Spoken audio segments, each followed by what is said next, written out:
ہماری زندگی کا ایک بہت اہم ساتھی ہے جس کو ہم سفر کہا جاتا ہے۔ اسلام بیوی کے بارے میں کیا درس دیتا ہے؟ اور فیملی ممبر سے اب بھی بہت پیار کر رہے ہوتے ہیں مگر بعض اوقات بیوی کو بڑا ڈیگریڈ کرتے ہیں۔ ہم شاید بھول گئے ہیں کہ ہماری زندگی کا بہت بڑا حصہ جس کے ساتھ گزرا ہے، ہم اس کے ساتھ بعض اوقات زیادتی کرتے ہیں۔ ہم کاروبار میں تکلیف میں ہوں، ہم باہر کسی ٹینشن میں ہوں، کسی بندے سے کسی بات کوئی بری لگ گئی، سارا غصہ آ کر اب بندے نے اپنی زوجہ پہ نکالنا ہے، کیونکہ وہ بیچاری تو کچھ نہیں کہہ سکے گی۔ پہلے کے زمانے جاہلیت پہ بھی یہی تھا کہ عورتوں کو پیر کی جوتی سے زیادہ ذلیل سمجھا جاتا تھا، مگر کیا آج بھی کچھ گھرانوں میں ایسا نہیں ہے؟ ہماری زوجہ کی شاید ہر دعا میں ہم ہوتے ہیں، ہم اپنی بیوی کے لیے کتنی دعا کرتے ہیں، غور کیجیے۔ حالانکہ میں نے دیکھا ہے کہ جن کی شریک حیات دنیا سے جاتی ہے نا، وہ لوگوں کو میں نے ٹوٹتے بھی دیکھا ہے۔ تو ایسا نہ کریں، جس طرح وہ آپ کے لیے محبت کا اظہار، دعاؤں کی آپ کی خدمتگار ہے، آپ بھی اس کے لیے اچھا برتاؤ کریں۔ اور نبی پاک کا کیا انداز تھا؟ میں تو آج اسلام کی شریعت کی، اللہ کے نبی کی بات کرنے آپ کے سامنے آیا ہوں۔ اللہ کے حبیب علیہ الصلوۃ والسلام سے سوال کیا گیا کہ حضور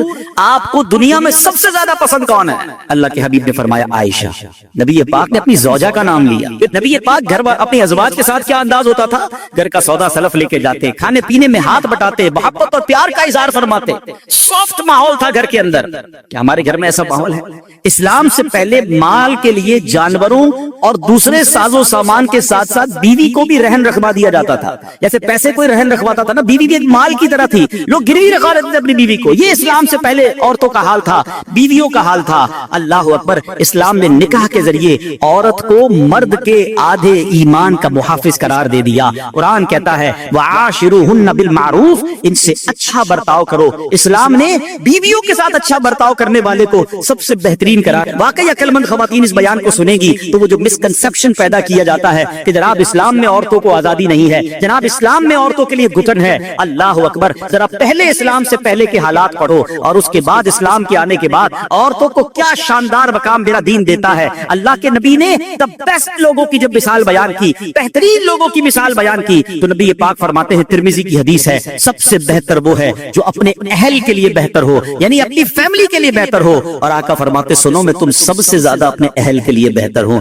نبی پاک سب سے زیادہ اپنی فیملی کے لیے بہتر۔ نبی پاک علیہ الصلوۃ والسلام سے ایک شخص نے پوچھا حضور شوہر پر بیوی کا کیا حق ہے؟ تو آپ نے فرمایا جب وہ کھائے یعنی شوہر کھائے تو بیوی کو کھلائے، جب لباس پہنے اسے بھی پہنائے، اس کے چہرے پر نہ مارے، اسے بدصورت نہ کہے، اور اگر سمجھانے کے لیے اس سے علیحدگی کرنی پڑے تو گھر میں ہی علیحدگی کرے۔ اللہ اکبر۔ ایک بار حضرت عمر فاروق رضی اللہ عنہ کی بارگاہ میں، سب یہ ایک بڑا دلچسپ واقعہ ہے۔ سیدنا عمر فاروق کا کتنا بڑا نام ہے، آپ کے جلال کی، آپ کی عدالت کی مثالیں دی جاتی ہیں، بڑے بڑے لوگ آپ کے سامنے تھر تھر کانپتے تھے۔ آپ کا گھر میں انداز کیا تھا کہ ایک شخص آیا کہ میں حضرت عمر کے پاس جاؤں اور بتاؤں میری بیوی جو ہے مجھ سے اس طرح بات کرتی ہے، اور میرا وہ انداز نہیں ہوتا جو شوہر کے سامنے ہونا چاہیے، ہوتا ہے گھروں میں ہو جاتا ہے۔ حضرت عمر کے دروازے پر پہنچا نا تو اندر سے اسے سیدنا عمر فاروق رضی اللہ عنہ کی زوجہ ام کلثوم رضی اللہ عنہ کی ناراضگی کی عالم میں گفتگو کرتے ہوئے سنا۔ وہ حضرت عمر سے بات کر رہی تھی تو وہ شوہر سوچنے لگا کہ میں تو اپنی بیوی کی شکایت لے کر آیا تھا، حضرت کے تو گھر کا بھی معاملہ ہی ایسا ہی ہے۔ تو وہ کہتے میں واپس ہونے لگا، حضرت عمر نے بلا لیا، کیوں آئے تھے؟ تو کہا کہ میں تو حضرت اپنی بیوی کی شکایت کرنے آیا تھا، مگر میں آپ کے دروازے پر آیا، آپ کا بھی معاملہ ہی ایسا ہی ہے، تو میں سمجھ گیا ہم دونوں ایک ہی معاملے میں ہی ہیں۔ اب حضرت عمر نے جو ان کی تربیت فرمائی نا، آپ نے فرمایا میری بیوی کے مجھ پر چند رائٹس ہیں، چند حقوق ہیں، مجھے اس سے چند فائدے حاصل ہوتے ہیں جس کی بنا پر میں اسے درگزر کرتا ہوں۔ پہلا یہ کہ یہ میرے لیے جہنم کی آڑ ہے، میرا دل اس کی وجہ سے حرام کاموں سے بچا رہتا ہے۔ نمبر دو، جب میں گھر سے نکل جاتا ہوں یہ میری خزانچی بن جاتی ہے، یعنی میرے مال کی نگہبان بن جاتی ہے، میری دھوبن بن جاتی ہے، میری کپڑے دھوتی ہے، میرے بچے کی پرورش کرتی ہے، میرے لیے روٹیاں اور کھانے پکاتی ہے۔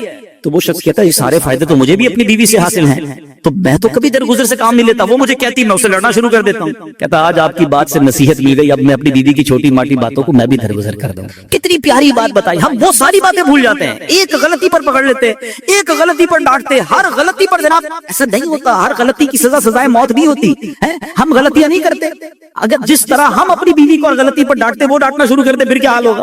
تو ایسا نہ کرے، وہ بھی دل رکھتی ہے، ہم نے کسی انسان سے شادی کی ہے، کمپیوٹر سے نہیں کی، ٹھیک ہے نا؟ تو کمپیوٹر بھی آج کل وائرس آ جاتا ہے، تو وہ تو انسان ہے، غلطی ہو گئی، کوئی بات نہیں۔ تو سبحان اللہ، اتنا پیارا آخری نبی رسول ہاشمی صلی اللہ تعالی علیہ وسلم جسے کوئی اہم حاجت درپیش ہو وہ مجھ پر کثرت سے درود شریف پڑھے، کیونکہ درود پاک دکھ، درد اور مصیبتوں کو دور کرتا اور رزق میں اضافہ کرتا ہے۔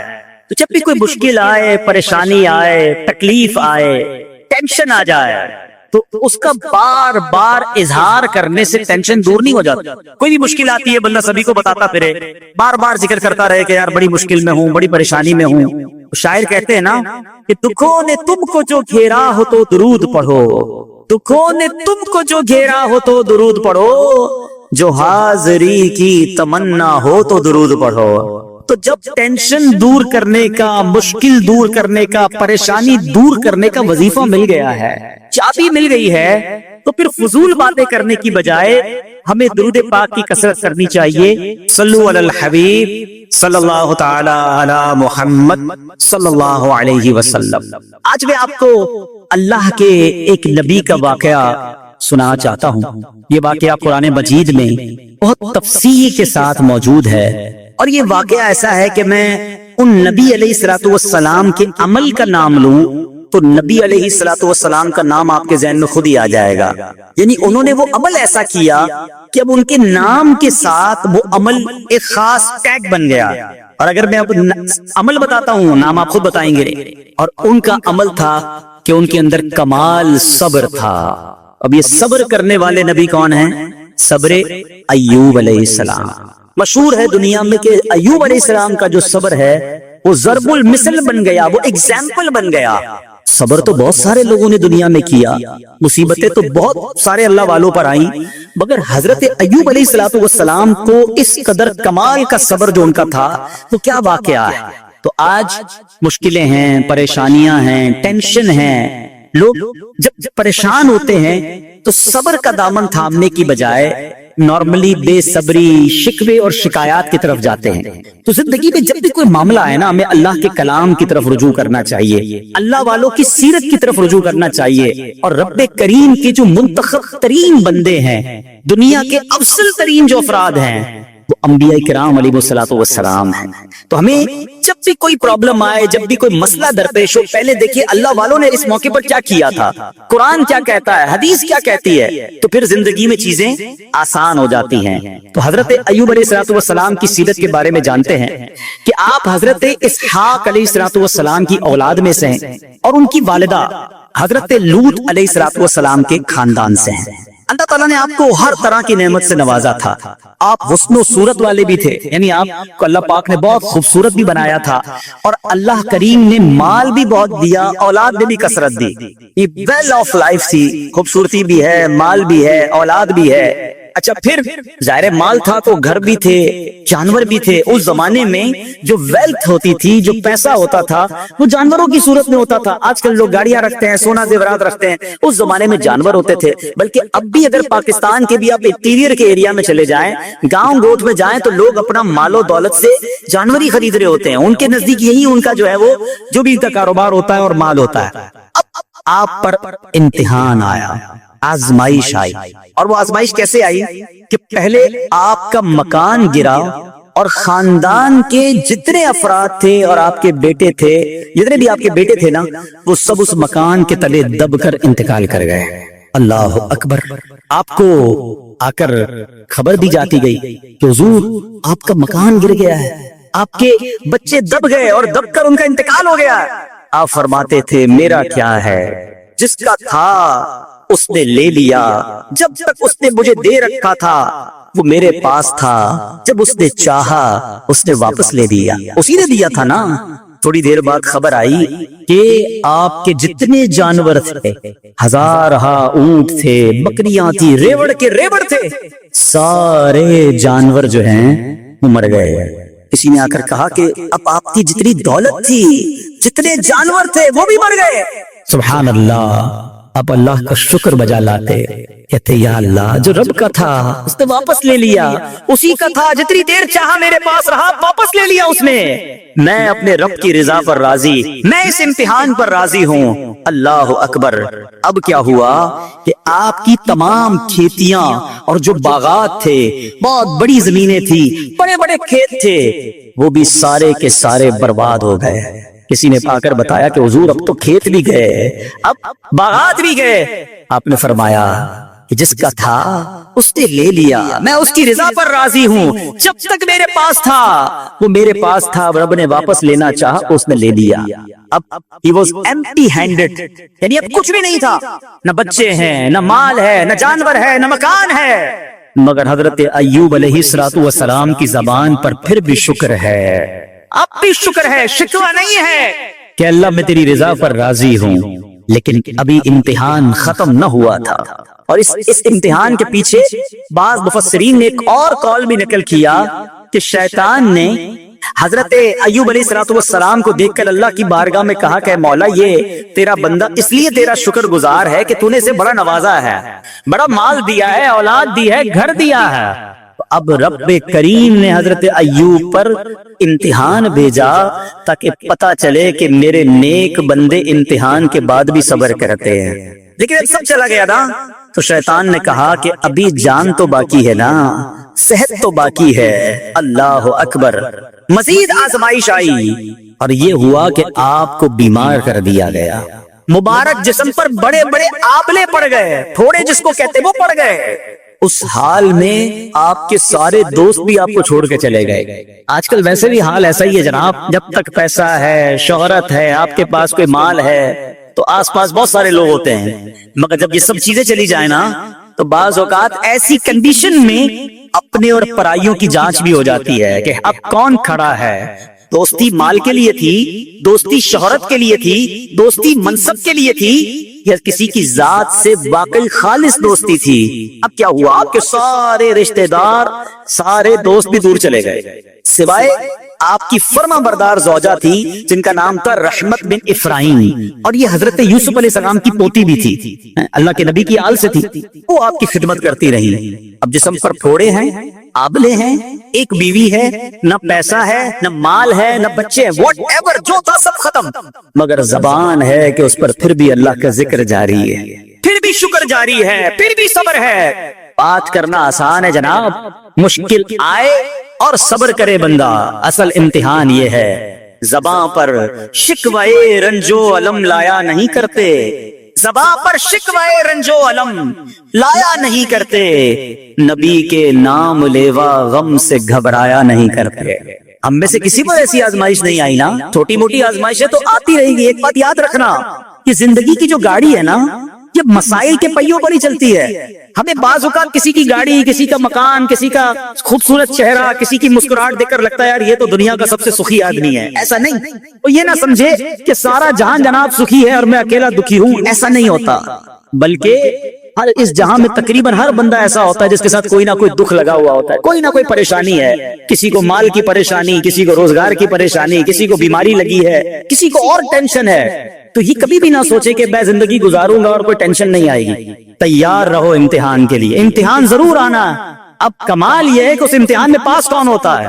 حضرت ابراہیم پر امتحان آیا، زبان پر صبر ہے، شکر ہے، شکوہ نہیں ہے۔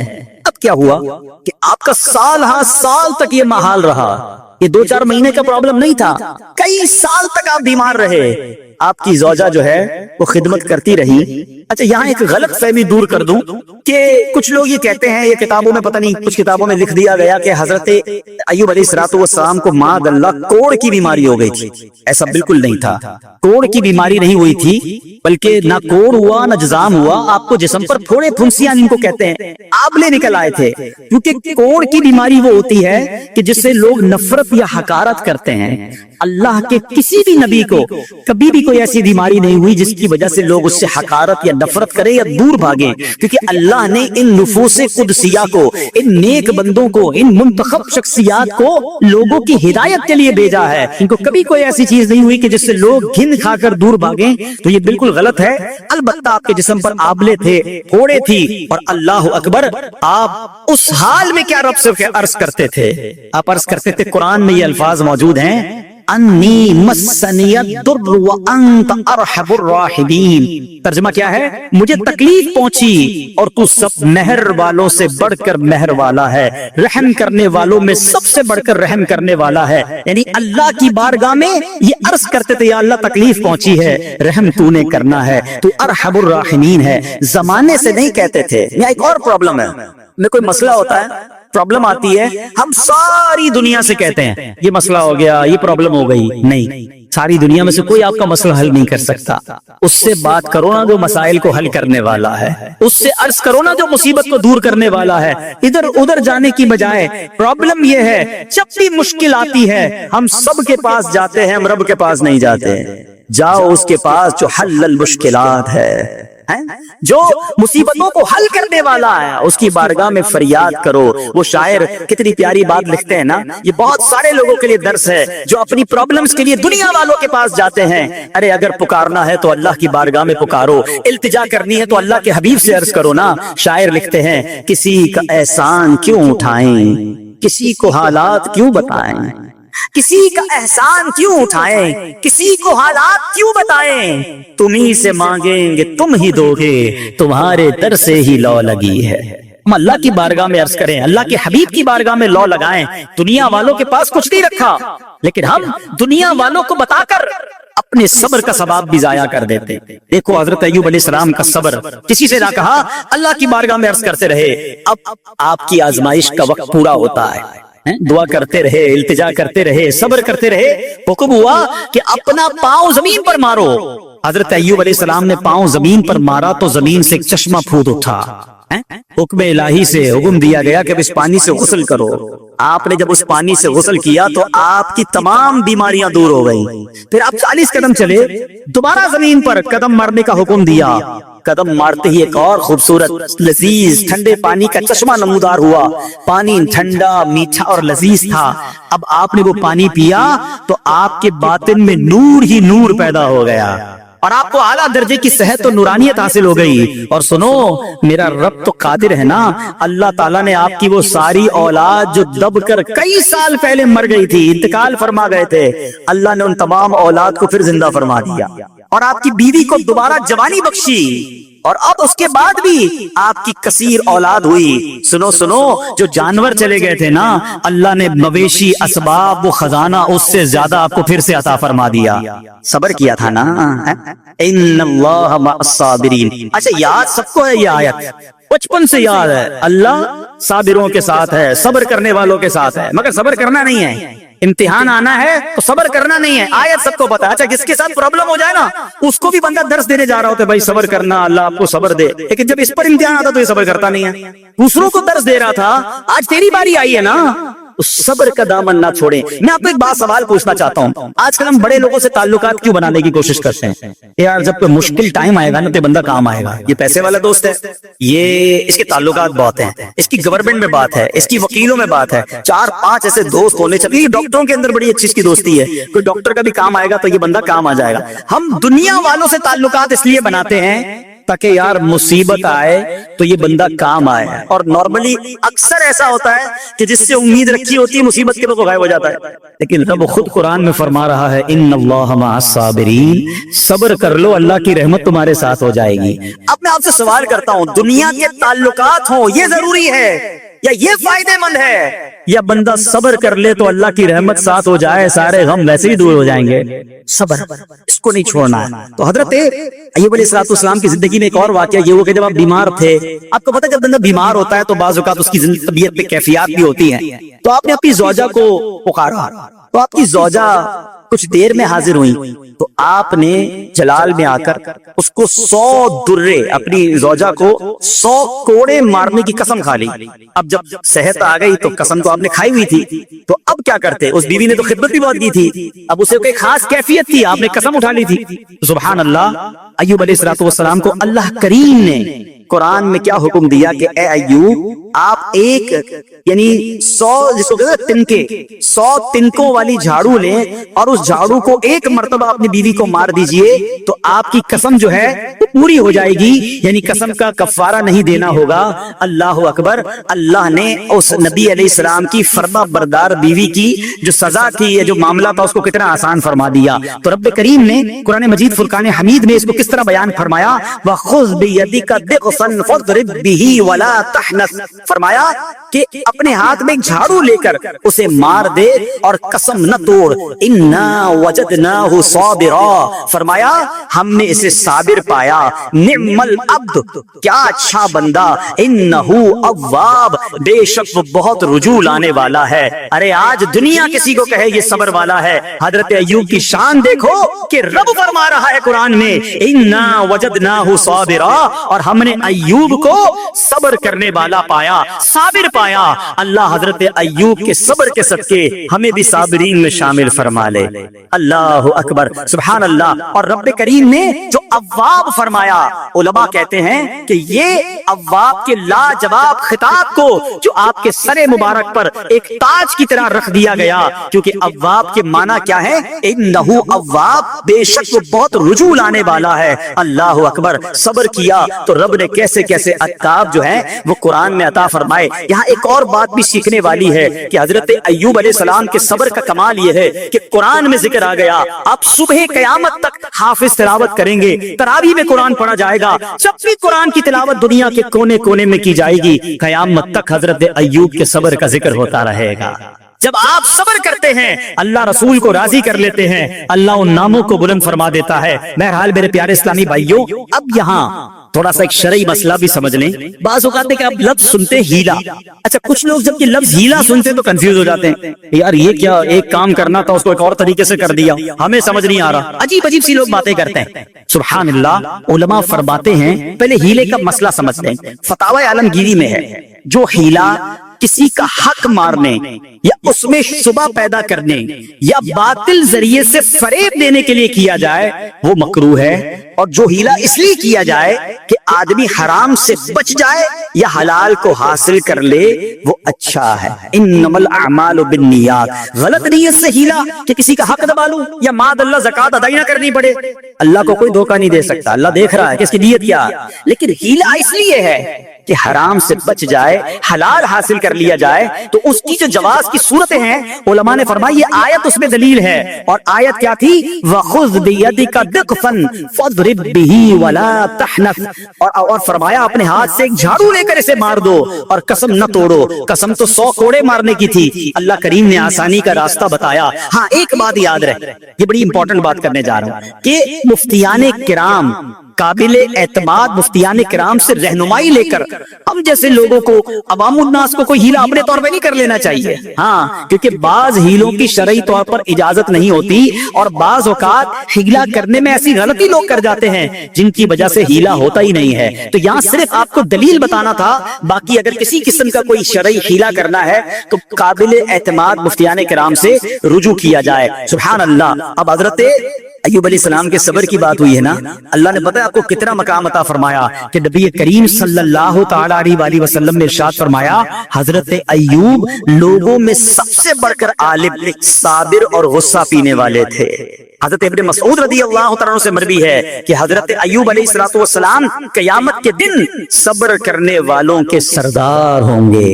ہاں، صبر کرنے والوں کے بھی سردار ہوں گے۔ اچھا بعض اوقات ہوتا کیا ہے، اچانک کوئی پرابلم آ گئی، کہیں آگ لگ گئی، گاڑی میں نقصان ہو گیا، پیسے چوری ہو گئے، موبائل چوری ہو گیا، کوئی چیز میں نقصان ہو گیا، کاروبار میں نقصان ہو گیا، صحت خراب ہوئی، بندہ کہتا ہے یار یہ میرے ساتھ کیوں ہوا ہے، میں نے ایسا کیا کیا ہے۔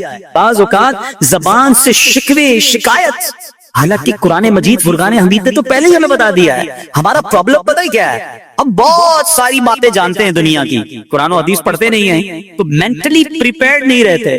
آپ کو پہلے ہی پتا ہو کہ یار گرمیاں آنے والی ہیں، تو اچانک گرمیاں آئیں گی تو پریشان نہیں ہوں گے نا۔ آپ کو پتا تھا جون جولائی میں گرمی ہوتی ہے، بھائی سردیاں نہیں ہوتی، آپ پنکھا بھی تیار رکھتے ہیں، ٹھنڈا پانی کا انتظام بھی رکھتے ہیں، گرمی کے وقت باہر کم نکلتے ہیں، اور سردیاں آتی ہیں آپ کو پہلے ہی پتا ہوتا ہے، رضائی تیار کر لیتے ہیں، سویٹر نکال لیتے ہیں۔ ایسا نہیں ہوتا کہ صبح اٹھتے تو 40 ڈگری ہوتا ہے، دوسرے دن اٹھتے تو 5 ڈگری ہوتا ہے، بندہ کہ یار آج ٹھنڈ کی ہو گئی، کل گرمی کی ہو گئی۔ مینٹلی پریپیئرڈ جب بندہ ہوتا ہے تو وہ تیار ہوتا ہے۔ اگر جو قرآن پڑھنے والا ہے، حدیث پڑھنے والا ہے، اس کو تو پہلے ہی مینٹلی پریپیئرڈ ہونا ہے۔ کیوں؟ قرآن کا وعدہ ہے نا، قرآن کا اعلان سنو۔ اللہ کریم قرآن مجید میں کیا ارشاد فرماتا ہے؟ بسم اللہ الرحمن الرحیم وَلَنَبْلُوَنَّكُمْ بِشَيْءٍ مِّنَ الْخَوْفِ وَالْجُوعِ وَنَقْصٍ مِّنَ الْأَمْوَالِ وَالْأَنفُسِ وَالثَّمَرَاتِ وَبَشِّرِ الصَّابِرِينَ۔ اور ضرور ہم تمہیں آزمائیں گے. کیا فرمایا؟ ضرور آزمائیں گے, تیار رہو. دیر از ایگزامینیشن. اچھا آزمائش کن کی چیزوں کی ہوگی؟ سبحان اللہ, قرآن نے لسٹ بھی دے دی ہے کہ آزمائش کیا ہوگی. فرمایا کچھ ڈر سے, اچانک خوف آ جاتا ہے نا, کوئی دشمن آ جاتا ہے, کوئی دھمکی دے رہا ہوتا ہے, اچانک حالات خراب ہو جاتے ہیں, دل میں خوف بیٹھ جاتا ہے. پھر فرمایا بھوک سے, مال کم ہو گیا, تنگی آ گئی تو بھوک سے. پھر فرمایا کچھ مالوں اور جانوں اور پھلوں کی کمی سے. کبھی کاروبار میں نقصان ہوگا, کبھی کسی کے باغات ہے تو باغ فصل اجڑ سکتی ہے, آپ کو کوئی نقصان ہو سکتا ہے, کسی جگہ آگ لگ سکتی ہے, اور جانوں کی کمی سے بیماری بھی آ سکتی ہے. مگر آگے کیا فرمایا؟ وبشر الصابرین, خوشخبری سنا ان صبر والوں کو. اور جب سبحان اللہ یہ ایگزام آتا ہے نا, جو اس ایگزام سے نکل جاتا ہے تو رب نے فرمایا خوشخبری ہے. اللہ اکبر. ہم نے زندگی میں دیکھا ہے جس نے مصیبت پر صبر کیا, اللہ کی رضا پر راضی رہا, اللہ نے مشکل سے بھی نکالا اور پہلے سے اسے زیادہ عطا فرما دیا. ہمارا پرابلم یہ ٹیسٹ میں فیل ہو جاتے ہیں. جیسے امتحان شروع ہوا, واویلا شروع, شور شروع, شکوے شروع, سب کو بتانا, حالانکہ کر کوئی نہیں سکتا لیکن سب کو بتائیں گے. نہ کرو ایسا, میں جانوں میرا رب جانتی, مجھے کیوں کسی کو بتانا. ہاں وہ کریم ہے, وہ دیکھ رہا ہے کہ میرا بندہ صبر کر رہا ہے. سبحان اللہ. حضرت سیدنا امام ابو جعفر محمد بن جریر طبری تفسیر طبری میں اس آیت مبارک کے تحت فرماتے ہیں, یعنی ہم تمہیں دشمن کے خوف, قحط سالی, شدید بھوک و فقر و فاقہ, فصلوں کی کمی, مقاصد کے حصول میں مشکلات, کفار سے جنگ کے دوران افرادی قوت میں کمی اور اہل و عیال کی موت وغیرہ کے ذریعے آزمائیں گے. اور یہ سب چیزیں بطور امتحان ہوں گی تاکہ تمہارے سچے جھوٹوں سے اور اہل بصیرت منافقوں سے جدا ہو جائیں. یعنی اس ٹیسٹ میں پتا چل جائے گا کون اللہ والا ہے, کون صبر والا ہے, کون اللہ کی رضا پر راضی رہنے والا ہے. سنو سنو, جب یہ تکلیف آتی ہے نا تو اس کا پھر اجر کتنا ملتا ہے. شہنشاہ نبوت مخزن جود و سخاوت صلی اللہ تعالی علیہ وسلم نے ارشاد فرمایا, جو دنیا میں ہی اپنی ہر خواہش کی تکمیل کر لے تو یہ چیز آخرت میں اس کے اور اس کی خواہش کے درمیان آڑ اور پردہ بن جائے گی. اور جو مالداروں کی زینت کی طرف اپنی نگاہیں دراز کرے تو وہ آسمان والوں کے سامنے بے عزت ہو جاتا ہے. اور جو شدید بھوک پر صبر کرے, اللہ عز و جل اس کو جنت الفردوس میں جہاں چاہے گا ٹھکانہ عطا فرمائے گا. ہاں, ہر چیز پوری ہو جائے, جو چاہیے وہ مل جائے, یہ نہیں ہونا چاہیے. کچھ نہ کچھ آزمائشیں آئیں گی, اور اگر سب ادھر مل گیا تو ادھر پھر کیا ملے گا. ہم اللہ سے یہ دعا کرتے ہیں کہ ادھر بھی عطا فرمائے, ادھر بھی محروم نہ کرے. ہاں, ہمیں ڈرتے بھی رہنا چاہیے کہ یار میں جو مانگتا ہوں ادھر مل جاتا ہے, کہیں وہاں محروم نہ رہ جاؤں. تو آزمائش آئے تو صبر کرنا چاہیے, اللہ کی رضا کے طور پہ زندگی گزارنی چاہیے. ایک بار نبی پاک علیہ الصلوۃ والسلام انصار کے پاس تشریف لے گئے تو فرمایا کیا تم مومن ہو؟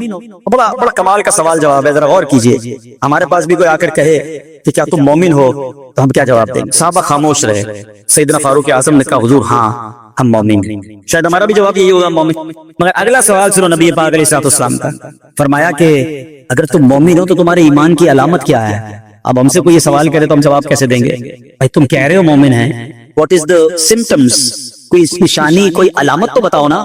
اب یہ سوال کرنے والے کون ہیں؟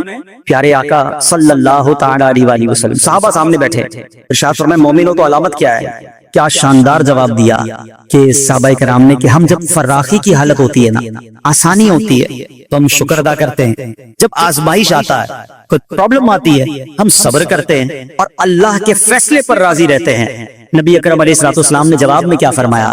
رب کعبہ کی قسم تم مومن ہو. تو پتہ یہ چلا کہ مومن ہونے کی نشانی یہ ہے کہ جب اچھے دن آئے تو شکر کرے, اور مشکل کے دن آئیں تو اللہ کی رضا پر, اللہ کے فیصلوں پر راضی رہے, صبر کرے. اب آؤ سوال کرتے ہیں, اچھے دن آتے تو ہم کیا کرتے ہیں؟ ارے بھائی میں تو انتظار میں تھا, تھوڑے پیسے آئیں تو فلاں عیاشی کروں, فلاں گناہ کروں. تھوڑے پیسے تھے تو وہ کام ہی نہیں کر پا رہا تھا, اب تو موقع لگا ہے, اب تو دن آئے ہیں. معاذ اللہ, جس کو اللہ نعمتیں دیتا ہے, فراخی دیتا ہے, تو وہ اللہ کی نافرمانی میں لگ جاتا ہے. اور جب اس کو کوئی آزمائش بھیجتا ہے تو وہ ناشکری کہہ کر, بلکہ بعض اوقات تو کفریہ کلمات منہ سے نکال کر ایمان سے بھی ہاتھ دھو بیٹھتا.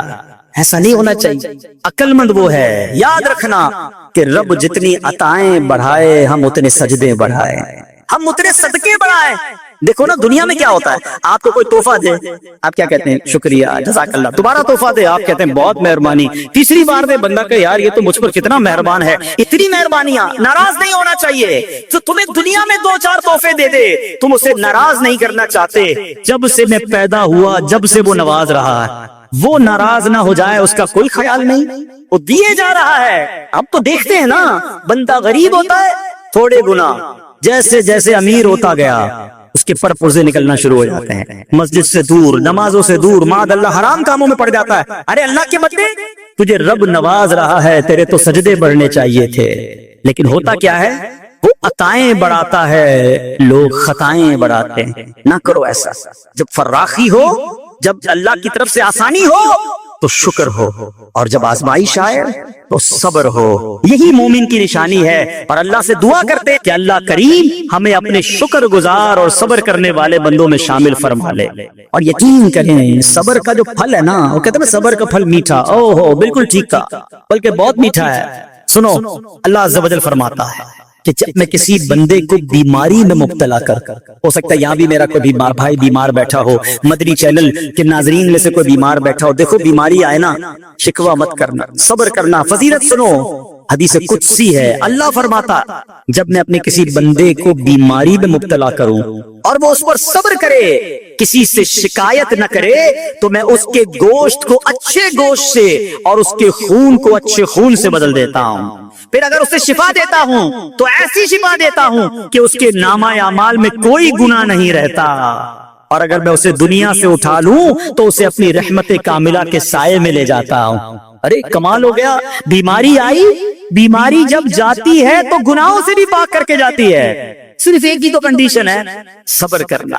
بیماری آئی، صبر کرنا، ہاں کسی سے بات نہ کریں، شکوہ نہ کریں، اللہ کی بارگاہ میں عرض کریں مولا تیری مہربانی، ہاتھ میں درد ہے باقی جسم تو سلامت ہے، اے اللہ آنکھ میں درد ہے باقی جسم تو سلامت ہے، اے اللہ گردوں میں پرابلم ہے تیرا باقی جسم تو سلامت ہے، یہ بھی تیری مہربانی ہے۔ اللہ کرے کہ ہم شکر گزار بندے بن جائیں، کیونکہ یہ بیماری تو ہمارے گناہ معاف کروانے آئی تھی، مگر افسوس یہ ہے کہ جو گناہ معاف کروانے والا کام ہمارے ساتھ ہوا اس میں بھی ہم نے اللہ کو ناراض کر دیا اور شکوے شکایات کی۔ سنو سنو، اس نے اخلاق کے پیکر نبیوں کے تاجور صلی اللہ تعالی علیہ وسلم نے ارشاد فرمایا، ابھی تو صرف بیماری کی بات ہوئی نا، اب آؤ اگر کسی کو کاروبار میں نقصان ہو گیا، کسی کے پیسے کم ہو گئے، کسی کی جان و مال کا کوئی نقصان ہوا، کوئی آگ وغیرہ لگ گئی، سنو اللہ کے حبیب علیہ الصلوۃ والسلام فرماتے ہیں کہ اللہ ارشاد فرماتا ہے، پھر حدیث قدسی ہے کہ جب میں اپنے کسی بندے کے بدن یا اس کے مال یا اس کی اولاد کی طرف کوئی سختی بھیجوں، پھر وہ صبر جمیل کے ساتھ اس کا استقبال کرے، تو قیامت کے دن مجھے اس سے حیا آئے گی کہ میں اس کے لیے میزان قائم کروں یا اس کا نامہ اعمال کھولوں۔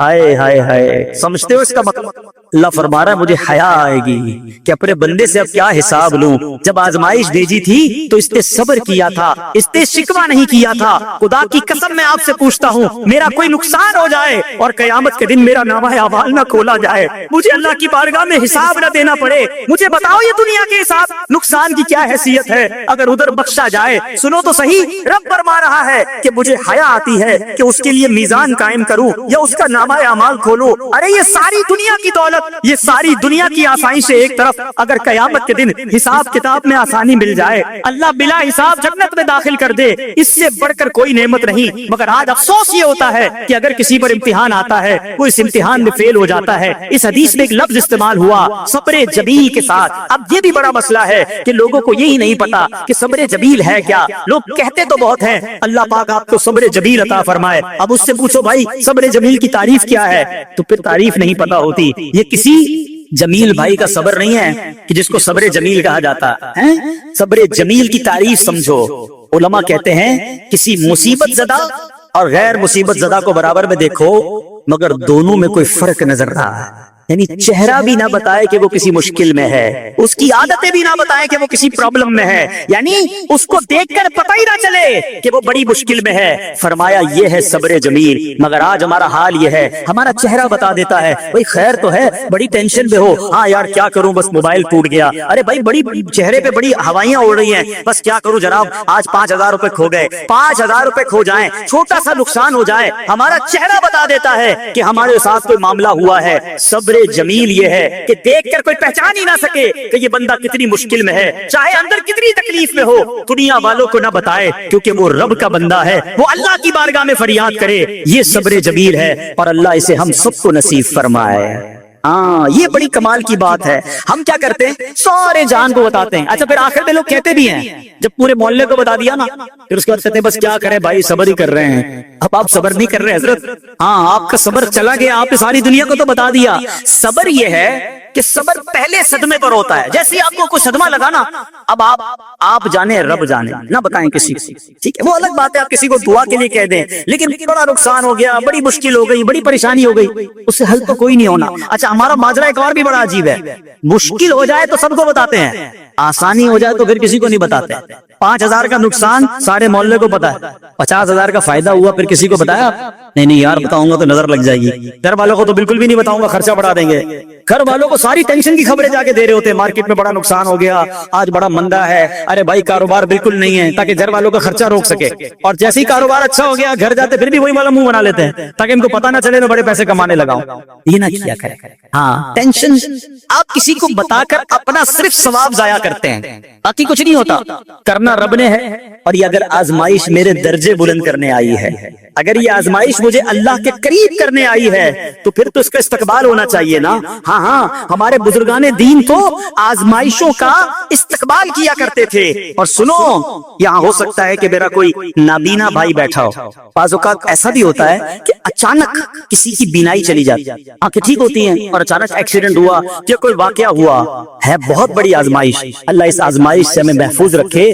مگر دیکھو میرے رب کی شان دیکھو، جب بھی کوئی تکلیف آتی ہے نا، بندہ صبر کرے، اس تکلیف کا اجر تیار ہے، اس کا کمال سے اس کی رحمت تیار ہے، رحمت کی برسات تیار ہے۔ سنو اللہ فرماتا ہے کہ اے جبرائیل، جب میں اپنی کسی بندے کی بینائی لے لوں تو اس کا اجر یہ ہے کہ میں اسے اپنے دیدار سے مشرف فرماؤں گا۔ ہاں آنکھیں گئی ہیں مگر اللہ فرماتا ہے میں اپنا دیدار کرواؤں گا، بس صرف صبر کرنا ہے۔ اسی طرح میرے پیارے اسلامی بھائیوں، بعض لوگوں کے یہاں بچے کا انتقال ہو جاتا ہے، چھوٹے چھوٹے بچوں کا انتقال ہو جاتا ہے، یا بعض اوقات پیدائشی بچہ مرا ہوا ہوتا ہے، پیدا اس کا انتقال ہو جاتا ہے، یا بعض اوقات ولادت سے پہلے ہی بچہ ضائع ہو جاتا ہے، بہت شور، بڑا واویلا، بڑا رونا پیچنا گھروں میں ہوتا ہے۔ مت کیا کرو ایسا، یقین کریں یہ بہت بڑا انعام تمہیں ملنے جا رہا ہے۔ ایسا نہ ہو یہ رونا پیٹنا، یہ بے صبری، یہ اللہ کی بارگاہ میں شکوے شکایات، اتنے بڑے تم اجر سے محروم رہ جاؤ۔ سنو اللہ کے آخری نبی صلی اللہ تعالی علیہ وسلم نے فرمایا، جس مسلمان جوڑے کے 3 بچے انتقال کر جائیں، اللہ عز و جل ان بچوں پر فضل و رحمت کرتے ہوئے ان دونوں یعنی ماں باپ کو جنت میں داخل فرمائے گا۔ صحابہ کرام نے عرض کی کسی کے 2 بچے، فرمایا 2 بچے بھی، پھر عرض کی اور 1، فرمایا 1 بھی، پھر فرمایا اس ذات کی قسم جس کے قبضہ قدرت میں میری جان ہے، جس عورت کا کچا بچہ فوت ہو جائے یعنی حمل ضائع ہو جائے اور وہ اس پر صبر کرے تو وہ بچہ اپنی ماں کو اپنی ناف کے ذریعے کھینچتا ہوا جنت میں لے جائے گا۔ یہ تو جنت کا ٹکٹ تھا، مگر شکوے شکایات، الامان والافیس، گھر میں موت میت کو نقصان ہو جائے، ہماری عورتیں، ہمارے گھر کے افراد وہ واویلا کرتے ہیں۔ معاذ اللہ، بعض اوقات تو کفریہ کلمات زبان پر ہوتے ہیں، معاذ اللہ ثم معاذ اللہ، کہتے کہ اللہ کو ہمارا ہی گھر ملا تھا، اتنے چھوٹے بچے کا کیا قصور تھا۔ یہ تمہارے جملے، ایک تو گھر میں مصیبت پہلے آئی ہوئی ہے اور تم اللہ پر اعتراض کر کے معاذ اللہ، اللہ کو ظالم کہہ کے اپنا ایمان بھی ضائع کر بیٹھے، یہ تو اس سے بڑی مصیبت ہو گئی نا۔ تو نہ کریں ایسا، سیکھو۔ آج میں نے آپ کے سامنے حضرت ایوب علیہ السلام کی سیرت اور قرآنی واقعہ بیان کیا کہ سب کچھ چلا گیا مگر وہ اللہ کی رضا پر راضی تھے، رب نے انہیں صبر کرنے والا بندہ بھی فرمایا اور ساری نعمتیں پہلے سے زیادہ عطا فرما دی۔ ہاں بالکل نوازا جائے گا، صبر کا دامن اگر نہ چھوڑیں۔ سنو ہمارے اسلاف کیسے صبر کرتے تھے۔ حضرت سیدنا فتح موسلی رحمت اللہ تعالی علیہ کی زوجہ محترمہ رضی اللہ تعالی عنہا کا پاؤں پھسل گیا اور ان کا ناخن ٹوٹ گیا، وہ مسکرانے لگی۔ اللہ اکبر، کبھی کبھی ہمارا بھی ناخن ٹوٹا ہوگا، بہت تکلیف ہوتی ہے، ناخن ٹوٹے تو جان نکل جاتی ہے، مگر آپ مسکرانے لگی۔ کسی نے پوچھا کہ آپ کو ناخن ٹوٹنے کا درد نہیں ہوا، آپ مسکرا رہی ہیں؟ تو فرماتی ہیں کہ اس درد پر جو ثواب ملے گا نا، مجھے درد پر صبر کروں گی اور جو مجھے اس پر ثواب ملے گا تو اس ثواب کے تصور نے میرے درد کی تلخی کو دور کر دیا۔ اے ہائے ہائے، یہ ہے اللہ والے۔ صبر کرنا کوئی ان سے سیکھے، میرے پیارے اسلامی بھائیوں، احادیث میں، روایتوں میں یہ مضمون ملتا ہے کہ اللہ کریم کی بارگاہ میں بندے کا کوئی درجہ رکھا ہوتا ہے، یعنی اللہ کی رضا یہ کہ بندہ اس سٹیج تک پہنچ جائے، اس درجے تک پہنچے، مگر وہ نماز کے ذریعے، روزوں کے ذریعے، عبادتوں کے ذریعے اس درجے تک نہیں پہنچتا، پھر اللہ اس پر آزمائش بھیجتا ہے کہ میرا بندہ صبر کر لے تاکہ صبر کر کے اس درجے کو حاصل کر۔ ہائے ہائے، یعنی مجھ پر کوئی آزمائش آئی تھی میرے درجے بڑھانے ہیں، مگر ہائے میری بے صبری کہ میں نے وہ درجہ پانے کا موقع ضائع کر دیا، میں نے وہ ثواب پانے کا موقع ضائع کر دیا۔ خدا را یاد رکھنا، اگر کسی آزمائش سے گزر رہے ہو تب بھی، اور اگر آئندہ کوئی آزمائش آئے، صبر کا دامن نہ چھوڑنا، یہ تصور کر لینا کہ یہ میرے گناہ معاف کرنے کا ذریعہ بن رہا ہے، یہ میرے درجے بڑھانے کا ذریعہ بن رہا ہے۔ اور سنو، جب مصیبت آئے تو پڑھنا کیا ہے؟ رسول اللہ صلی اللہ تعالی علیہ وآلہ وسلم نے فرمایا، جب مصیبت کے وقت انا للہ و انا الیہ راجعون کہتا ہے تو اللہ عز و جل اس کی پریشانی دور فرما دیتا ہے اور اس کے کام کا انجام اچھا فرماتا ہے، اور اسے ایسا بدل عطا فرماتا ہے جس پر وہ راضی ہو جاتا ہے۔ یہ پڑھ لیں، لیکن شکوہ کریں، دنیا والوں کو بتانے کی حاجت نہیں۔ اچھا، وہ جو میں بات کر رہا تھا کہ تکلیف سب کو بتانی ہے اور راحت کے بارے میں کسی کو کوئی شکر کرتا ہوا نظر نہیں آتا۔ ایک بار ایک شخص کے سر پر جو ہے نا وہ تکلیف ہوئی، سر میں درد ہو گئی، اس نے پٹی باندھی اور گھومنے لگا۔ اس زمانے میں حضرت رابعہ بصریہ رضی اللہ رحمۃ اللہ تعالی علیہا، اللہ کی بہت بڑی ولیہ ہیں، آپ نے اس کو دیکھا کہ کیوں پٹی باندھی ہے؟ وہ کہتا سر میں درد تھا اس لیے پٹی باندھی ہے۔ بات تھوڑی سی باریک ہے، سمجھدار لوگ سمجھیں گے، اس لیے پٹی باندھی ہے کہ سر میں درد تھا۔ اللہ اکبر۔ اس اللہ والی نے بتایا کیا کہا؟ آپ کہتی ہیں کبھی صحت کی پٹی بھی بکتی ہے، یہ جملہ ہے بڑا سمجھنے والا، یعنی اللہ نے اتنے دنوں تک صحت میں رکھا تو کسی کو نہیں بتایا، اور تھوڑے دنوں کی تکلیف آئی تو پٹی باندھ کے سب کو بتانے چلا ہے کہ رب نے بیمار کیا۔